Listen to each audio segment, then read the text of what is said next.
What do you think? I think it was awful. I agree. I think it was fish. It was definitely fish. It was either fish or the most gone-off cheese I've ever smelled. So I think it was fish. Yeah.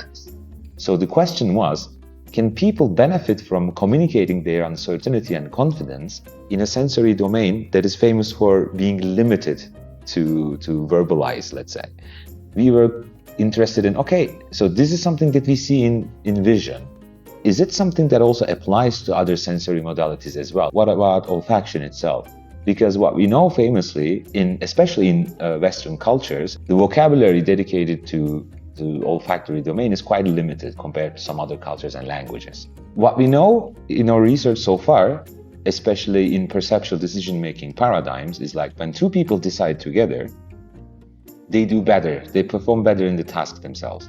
The accuracy, this benefit that you get when you do the task with another person, is partially depending on your ability to communicate your confidence and your uncertainty, let's say.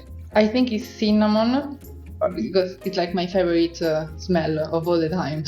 I'm quite sure it's cinnamon. There were a lot of challenges during the design and implementation phase, I would say. One of them is like olfaction itself is a very hard thing to study, to work. Since you're measuring something that is too fragile, your sense of smell, too fragile against, let's say, smoking, too fragile against what you eat in that morning. There were a lot of things that we need to control for. Okay, then we need to come up with an olfactory test, basically, so that we can test people individually, and then we can test their joint performances. And this is how we came up with this test material here. So what we see here on this side is a discrimination task, and this one is an identification task. So for this one, the role of the participant is actually, for each row, there are 3 pens, and each pen, when you take the lid off, you can sniff and you can have a smell. And for each round, for each triplet, let's say, the role of the participant is to find the different one. And this is identification, as I said. And in each trial, each pen has a distinctive smell, a different smell. And the role of the participant is actually sniff it and then tell us what it is, what is the smell. And the interesting part was, the more they talk to each other, their performance was decreasing, basically.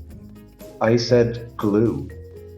No, I said leather, actually. I could have gone with leather, but it smelled more gluey to me. My favorite smell. Okay, that's a hard one. Around spring, especially, the smell of jasmine trees. That is something that, gives me a lot of joy. Also bergamot. That also makes me feel really, really good.